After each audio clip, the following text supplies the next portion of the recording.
Nos anos 90, surgiu um sistema tático alternativo ao 4-4-2, que era um sistema muito usado na época. Com o recuo de um dos atacantes para a função de um camisa 10, que atuava por trás do centroavante, além do avanço dos pontas para se alinharem a esse meio, acabou surgindo o 4-2-3-1, um sistema tático que viria a se tornar quase que um padrão posteriormente. Nesse vídeo, a gente vai falar sobre o sistema 4-2-3-1, que é um dos sistemas mais famosos e usados no futebol atual. Esse é um dos sistemas mais equilibrados do ponto de vista da relação vertical-horizontal. Verticalmente, nós temos 4 linhas, mas horizontalmente, a gente continua bem preenchido. Muitas vezes, defensivamente, o 4-2-3-1 pode variar para o 4-4-2 ou para o 4-4-1-1, quando o time está defendendo no bloco médio ou baixo. Mas o grande trunfo desse sistema é quando ele é usado durante o bloco alto. Imagina que a gente está sendo representado pelo time vermelho, a gente está posicionado no 4-2-3-1 e estamos pressionando o time azul no bloco alto, enquanto o mesmo time azul se posiciona no 4-3-3. Imagina que nós subimos o bloco e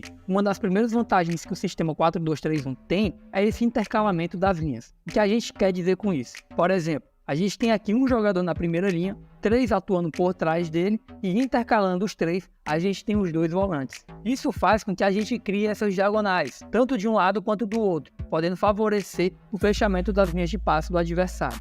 Então pensa o seguinte, imagina que o time azul vai sair com a bola para um dos lados e com isso podemos facilmente encaixar o nosso 4-2-3-1 na saída de bola do oponente, principalmente quando o adversário sai com 4 jogadores. Por exemplo, é possível que o volante adversário baixe um pouco para criar linhas de passe e o time azul criaria uma espécie de losango, que facilitaria muito o avanço da bola. Porém, nessa estrutura, nós também poderíamos encaixar rapidamente, fazendo o centroavante pressionar o zagueiro, ao mesmo tempo que fecha a linha de passe para o companheiro de zaga, o ponta ficaria mais próximo ao lateral, o volante marcaria o meio-campista e o meia naturalmente se encaixaria no volante. Enquanto isso, o nosso ponta do lado oposto também poderia fechar um pouco mais para dentro, para dar uma compactação, assim como o outro volante também poderia ficar atento caso a bola fosse lançada para o meio-campista do lado oposto ou até para o lateral, aproveitando o tempo da viagem da bola para bascular e fechar os espaços por lá também.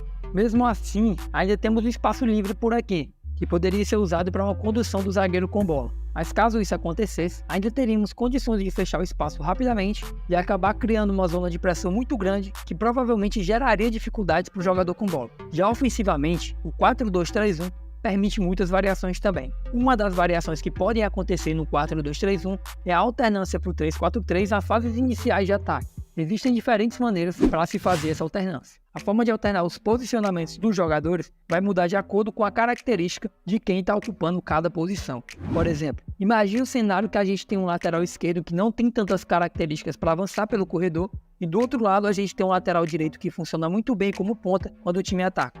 A gente poderia usar uma saída de 3, liberando a subida do lateral direito, abrindo um pouco mais o zagueiro pela direita, centralizando o zagueiro pela esquerda e puxando o lateral esquerdo para fechar o primeiro trio com a dupla de zaga. Já os 2 volantes poderiam ficar alinhados com o lateral direito, que subiu um pouco mais, e para fechar essa linha de 4 no meio campo, a gente poderia recuar um pouco mais o ponta pela esquerda. Como o lateral direito subiu, o ponta direito pode fechar por dentro, se aproximando do centroavante e, fechando o trio e ocupando o espaço pela esquerda, a gente poderia fazer o meia cair um pouco mais por ali. Em fases mais avançadas de ataque, esse 3-4-3 poderia virar um 3-2-5, avançando o lateral pela direita e o ponta pela esquerda, fazendo eles darem mais amplitude.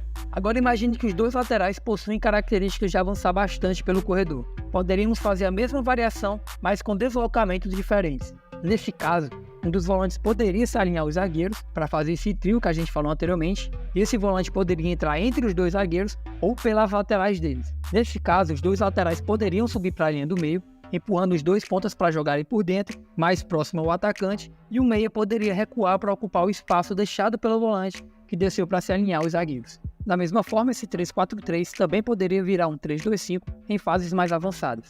Seriam os mesmos posicionamentos, mas encaixando os jogadores em diferentes setores de acordo com as características. Existem outros posicionamentos além do 3-4-3, como o 2-3-2-3, por exemplo. Imagine o mesmo cenário do lateral direito muito ofensivo e do lateral esquerdo mais construtor. Mas dessa vez, a gente vai entrar no 2-3-2-3. Os 2 zagueiros continuariam em seus posicionamentos normais, enquanto o lateral direito seria liberado para chegar muito à frente e o lateral esquerdo subiria para atuar nessa segunda linha, juntamente com os volantes. O volante pelo lado esquerdo poderia centralizar, enquanto o volante pela direita poderia cair numa posição similar ao do lateral esquerdo, mas do lado oposto, o que daria suporte também para a subida do lateral direito. Como o lateral direito subiu para as zonas ofensivas, o ponta direito seria liberado para jogar por dentro, próximo ao meio, que seria levemente deslocado para o lado esquerdo.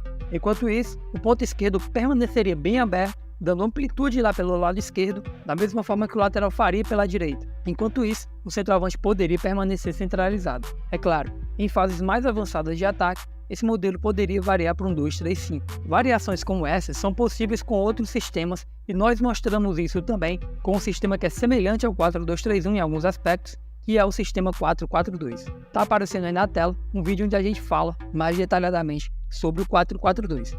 Clique e assista agora mesmo.